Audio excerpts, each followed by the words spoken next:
माल पानी कमा रहे हैं, रिटर्न फाइल किया कि नहीं किया, उलझन है, कन्फ्यूजन है, सारी कन्फ्यूजन दूर करेंगे। कोहली साहब हमारे साथ है। कोहली साहब, अगर हमारी आमदनी मान लिया जाए 2.5 लाख रुपए है, रिटर्न फाइल करना चाहिए?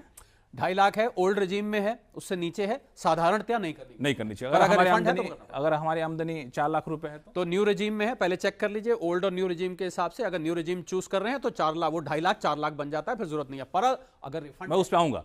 मान लिया हमारी आमदनी 2,51,000 रुपए है, तो फिर फाइल करना पड़ेगा अगर ओल्ड रिजीम में जा रहे हैं। अगर मान लिया 2.5 लाख से कम है तो किन किन हालात में फाइल करना हो? तो फिर रिफंड है, सबसे पहले तो रिफंड है, फाइल करना पड़ेगा।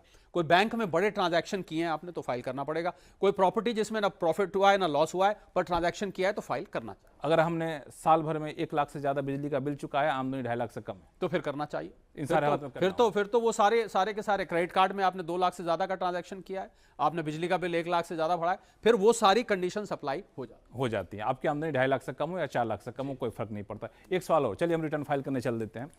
फॉर्म कैसे चुने?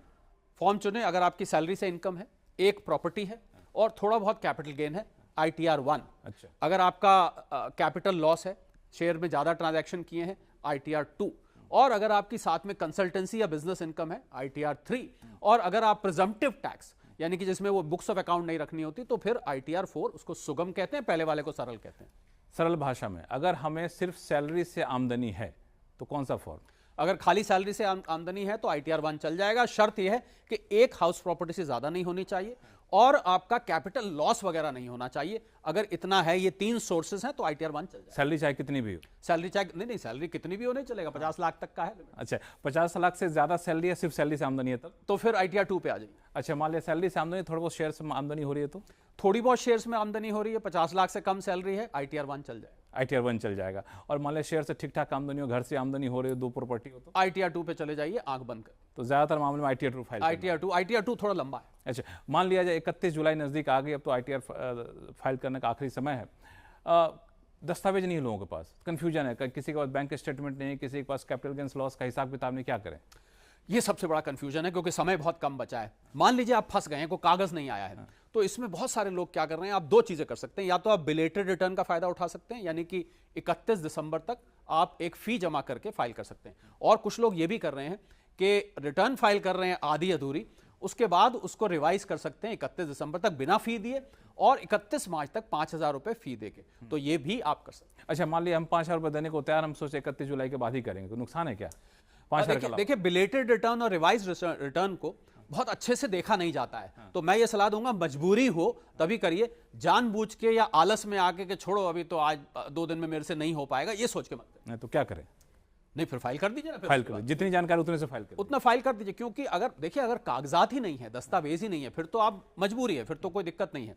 और बहुत सारे लोग लक्ष्मण एक और काम कर रहे हैं, तीसरा, वो क्या कर रहे हैं कि उनकी जो मान लीजिए कहीं से ट्यूशन वगैरह की कमाई है, कहीं छोटी मोटी कंसल्टेंसी आई, उसको फिर वो बिजनेस रिटर्न में कन्वर्ट कर रहे हैं, क्योंकि उसकी डेट फिर 31 अगस्त हो जाती है। अच्छा, तो उसको वो बिजनेस कैटेगरी में लेके तो 1 महीने का समय और मिल जाता है। पर एक सवाल बड़ा इंटरेस्टिंग बात कही आपने। मान लिया हमारी आमदनी सैलरी से हो रही है, लेकिन थोड़े बहुत शेयर से भी आमदनी हमारी हो रही है, FNO से आमदनी हो रही है, इंट्राडे ट्रेडिंग से आमदनी हो रही है, तो हमारी आखिरी तारीख 31 जुलाई या फिर 31? नहीं, फिर अगर F&O से इंट्राडे ट्रेडिंग से हो रही है तो फिर आपकी बिजनेस कैटेगरी के रिटर्न हो जाती है, तो आपकी 31 अगस्त डेट हो जाती है। और अगर वो टैक्स ऑडिट लिमिट में जा रही है, वो जो 10 करोड़ वगैरह लिमिट होती है, तो फिर आपके लिए 31 अक्टूबर डेट। चलिए, हमारे पास कुछ नहीं है, सिर्फ फॉर्म 16 है और हमें रिटर्न फाइल करना, हो जाएगा?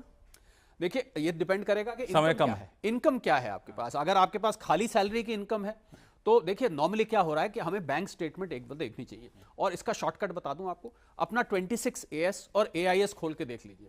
अगर आपकी सैलरी की इनकम और 26AS मैच कर रहा है, इसके अलावा कुछ नहीं है, कर दीजिए, कोई टेंशन। अच्छा, मान लिया किसी ने जो भी जानकारी उसके हिसाब से रिटर्न फाइल कर दिया, अब उसको लगता है कि गड़बड़ हो गया जी, क्या करेगा? Revise return. कब तक? आप रिवाइज रिटर्न 31 दिसंबर तक बिना किसी फीस के, और 1 जनवरी 2027 से 31 मार्च 2027 तक 5,000 रुपए फीस देके आप रिवाइज कर सकते हैं। यानी कि कुल मिला के 31 मार्च 2027 तक आप रिवाइज कर सकते हैं। अच्छा, मान लिया जिसने रिटर्न फाइल किया नहीं 31 जुलाई तक, उनको फिर आगे क्या नुकसान होगा 5,000 के अलावा? तो बिलेटेड रिटर्न, जिसको डिलेड रिटर्न कहते हैं, सेक्शन 263 4 और 5 बिलेटेड और रिवाइज के सेक्शंस हैं, उसके अंतर्गत आप फाइल कर सकते हैं। उसमें 5,000 रुपए आपको बिलेटेड, तो लोग क्या कर रहे हैं कि उस 5,000 रुपए को बचाने के लिए गलत रिटर्न फाइल कर रहे हैं या अधूरी रिटर्न फाइल कर रहे हैं, क्योंकि 31 दिसंबर तक 5,000 फीस रिवाइज रिटर्न पे नहीं लगती है, पर बिलेटेड रिटर्न पे लगती है। लेकिन बिलेटेड रिटर्न में हमें लॉस कैरी फॉरवर्ड नहीं कर सकते। बिलेटेड रिटर्न में लॉस कैरी फॉरवर्ड आप नहीं कर सकते। इसका मतलब क्या हुआ?